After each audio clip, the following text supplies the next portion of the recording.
this palette is dead. It's over. And according to Jeffree, it's going in the vault. What's crack, it's VangelinaSkov, and today we are going to be talking about the finale of Shane Dawson's series, as well as a little bit of a recap of part 2 and everything that's happened there. There were a couple of big reveals to get into, and a couple of things that happened that I just found particularly interesting, so we do have a good bit to go over today.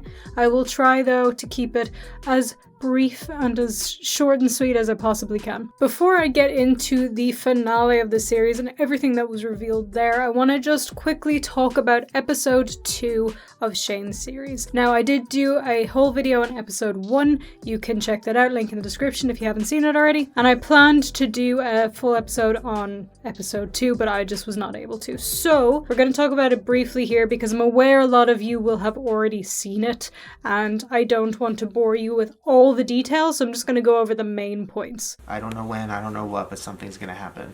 Oh no.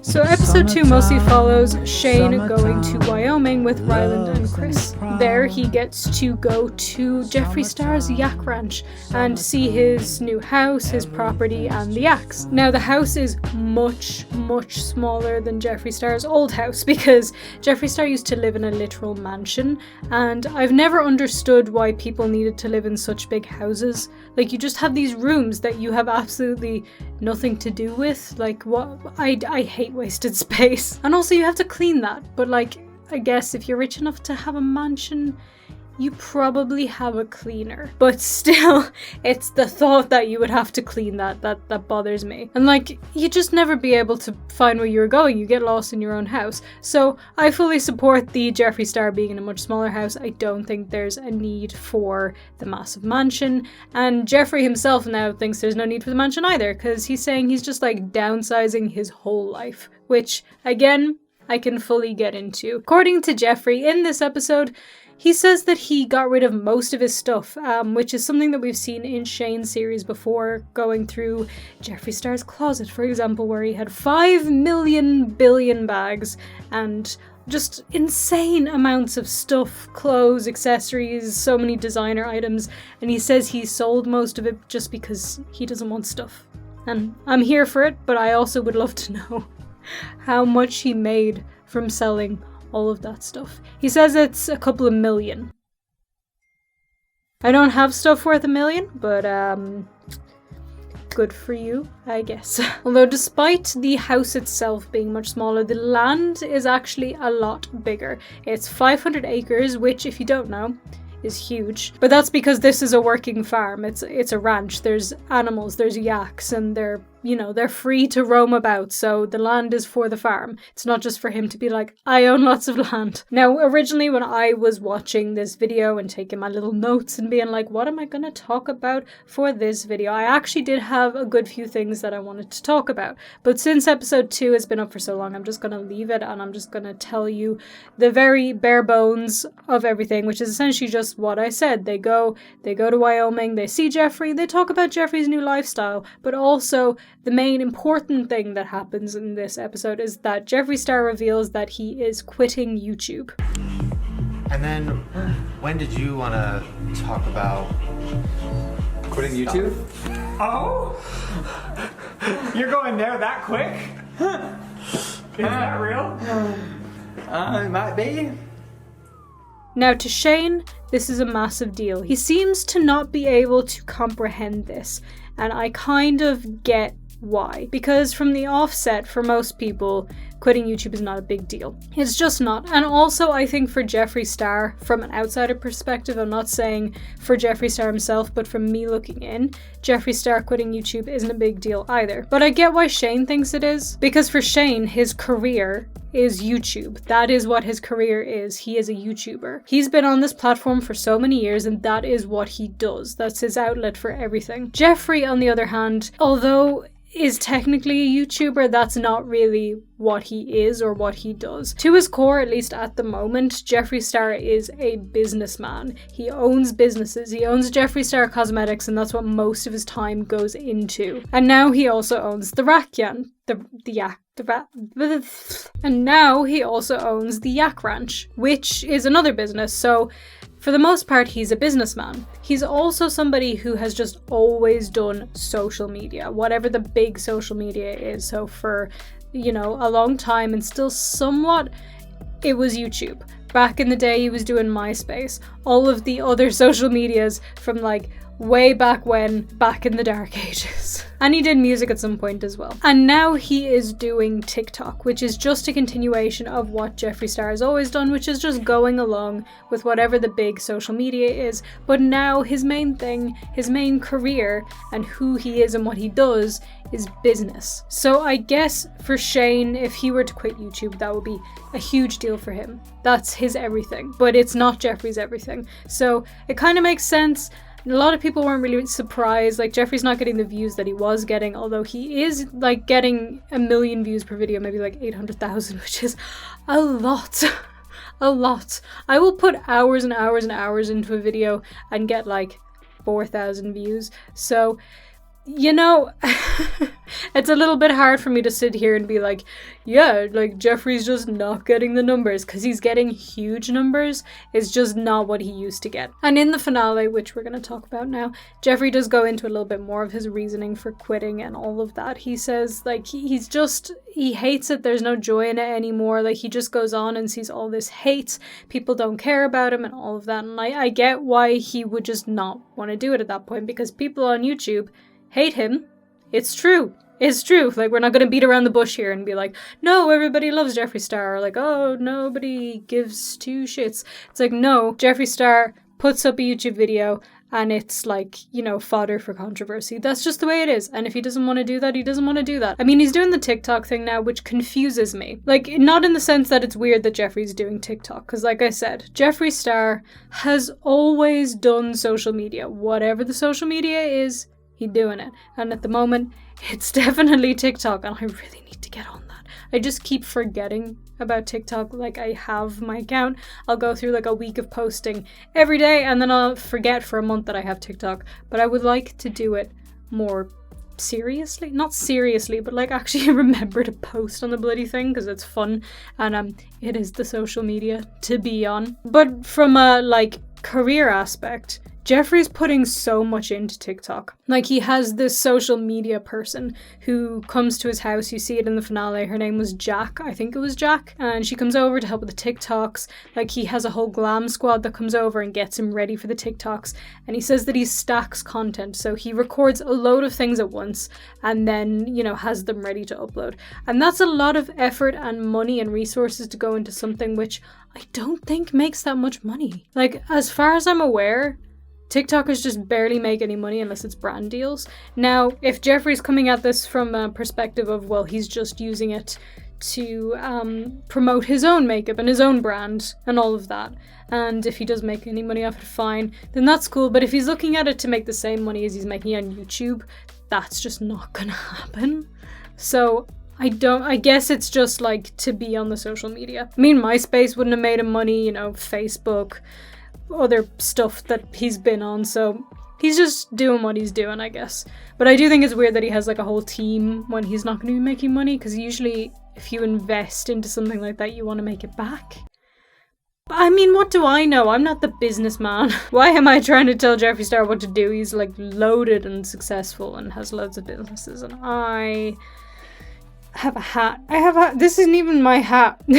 This is my girlfriend's hat. I also have a yellow hat. It's a slightly different shade of yellow, but I couldn't find it, so I took her hat. I don't even have a hat. Now, I think most people are kind of the same opinion of me, just like, well, Jeffree's quitting YouTube. Okay, but like, if you don't agree, let me know in the comments. If you do agree, let me know in the comments. I do want to know what people think. I think people are on the same like wavelength as me, but I might be wrong. Okay. Oh my god, I haven't seen this in 2 years now?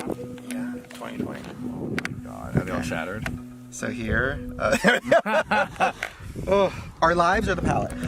No, our lives are great. Alright, let's see it for real. Oh my god, this is weird. This is like the reveal. I've been waiting 2 years for this. Except that it's not coming up.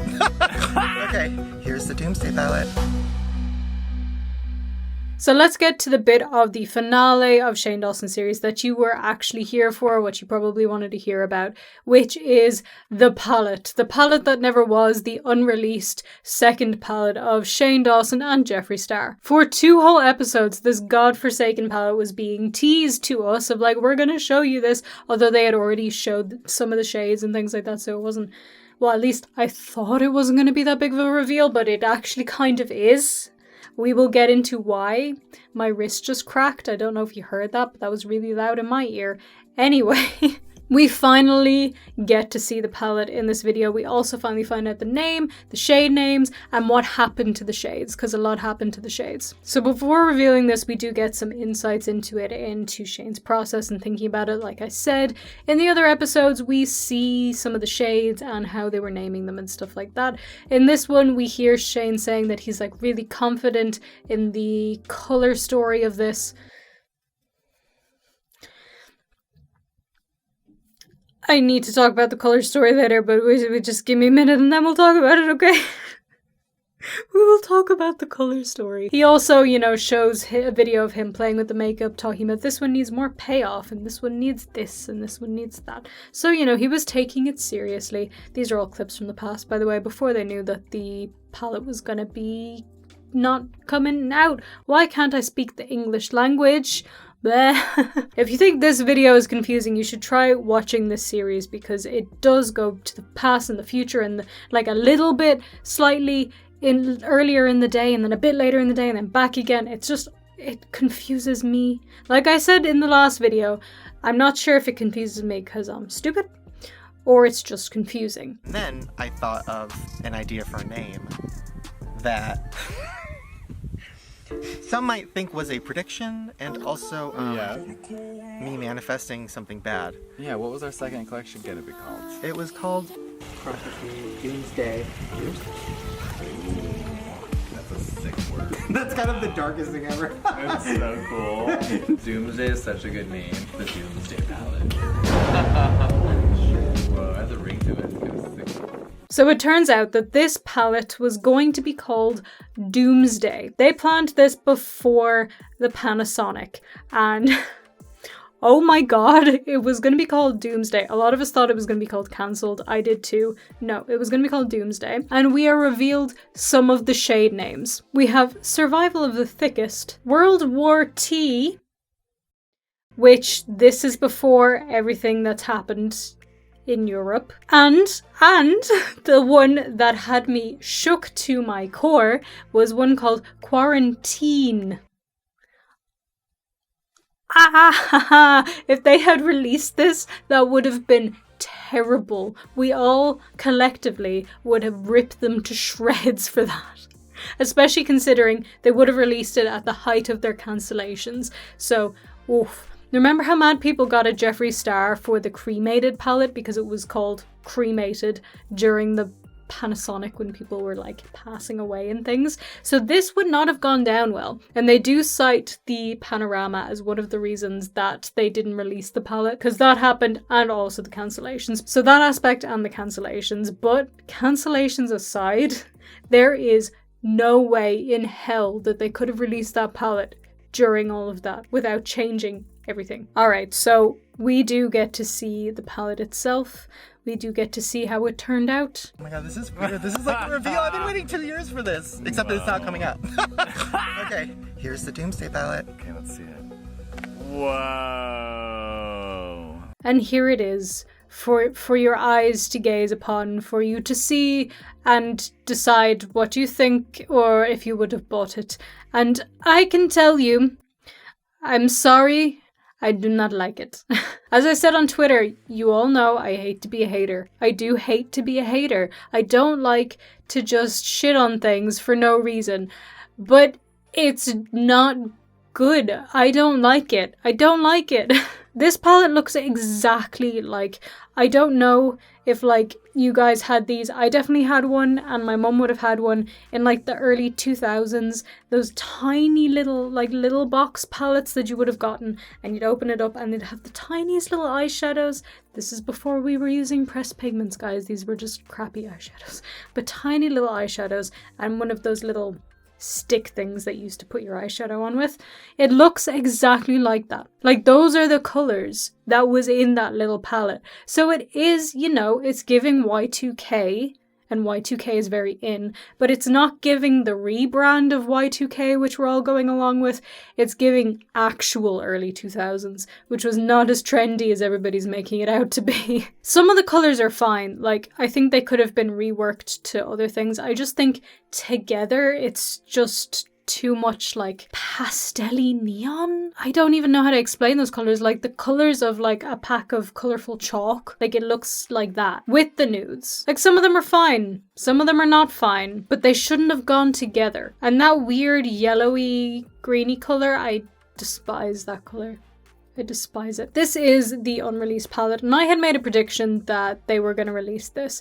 But it turns out they just can't do it. They straight up can't do it for numerous reasons. One of them being that when Shane had told Jeffree that, you know, just take this palette, you can use the colors if you want, you can release the palette on your own, I'm just not going to be a part of this anymore. Jeffree did actually put some of these shades in his own palettes at the request of Shane Dawson. It's not like this was a big betrayal of some kind, it was just this was going to be an unreleased palette, the shades were made, so he used them. The black sparkly shade, which was called Cancer, was rebranded to go into the Bloodless palette. This was Jeffree Star's purple palette, and called Executioner. And that light purpley colour, which was called Scorpio, which we had talked about before, got renamed to Deviant and was also put in the Bloodless palette. The shimmery gold that Shane was working on, which was going to be Survival of the Thickest, got put into the Blood Money palette. This was the green palette and was renamed Money Heist. The light shimmery icy green, which we got to see them making in the lab during the series, that was going to be called Shane Glosson, and it was also put in the Blood Money palette and renamed Divine Intervention. And as well as that, the matte teal colour in the palette was also put in Blood Money,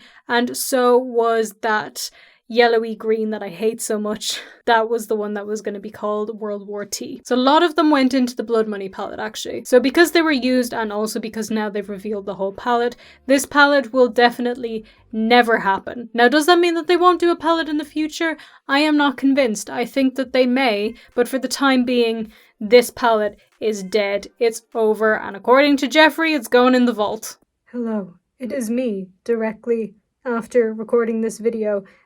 From the future. I said that I was going to talk about the colour story thing, and then I never talked about the colour story thing, which is annoying, because all that I had to say about that was what in God's name was the story, because it was meant to be called Doomsday, but it was like pastel-y and neon and also ugly.